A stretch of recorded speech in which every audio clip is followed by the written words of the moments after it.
Hello friends, இன்றைக்கி நம்ம சேனலில் குயிக் லஞ்ச் பாக்ஸ் ரெசிபியான க்ரீன் ரைஸ் பார்க்க போகிறோங்க. அது வேறு ஒன்றும் இல்லை, நம்ம புதினா சாதம் தாங்க. அதுக்கு ஒரு வானலில் எண்ணெய் ஊற்றி ஒரு பிரிஞ்சி இலை, 2 பட்டை, 2 கிராம்பு, கொஞ்சமாக கருவேப்பிலை போட்டு நறுக்கி வச்ச வெங்காயங்கள் போட்டு நல்லா வணக்கி விட்டுறேன். இப்போ வெங்காயம் வதங்கினதுக்கப்புறம் லேசாக தேவையான அளவு உப்பு போட்டுட்டு, இப்போ நான் வந்து ஒரு கையளவுக்கு புதினாவும் ஒரு 5-6 பச்சை மிளகாயும் ஒரு துண்டு இஞ்சியும் சேர்த்து அரைச்சி வச்சுருக்கேங்க. அந்த சாந்தை அதில் ஊற்றி நல்லா கிளறி விட்டுருங்க. இது வந்து லேட் பண்ணிங்கன்னா அரைச்சி வச்சது வந்து கசந்து போயிடும். அதனால் உடனே அதில் ஊற்றி நல்லா எண்ணெய் பிரிஞ்சு வர வரைக்கும் தாளித்து விட்டுக்கோங்க. இப்போ நம்ம வடித்து வச்சுருக்க சாப்பாட்டை அதில் போட்டு அது மேலே கொஞ்சம் நல்லெண்ணெய் ஊற்றி அதை நல்லா கிளறி விட போகிறோங்க.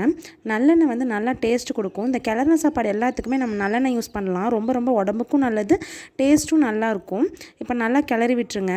உடையாமல் கிளறி விடுங்க. லேசாக அப்படியே அடியிலேருந்து கிளறி விட்டிங்கன்னா நம்மளோட க்ரீன் ரைஸ் புதினா சாப்பாடு ரெடி ஆயிடுச்சு. லஞ்ச் பாக்ஸ் ரெசிப்பியை நீங்கள் ட்ரை பண்ணி பாருங்கள். தேங்க்ஸ் ஃபார் வாட்சிங்.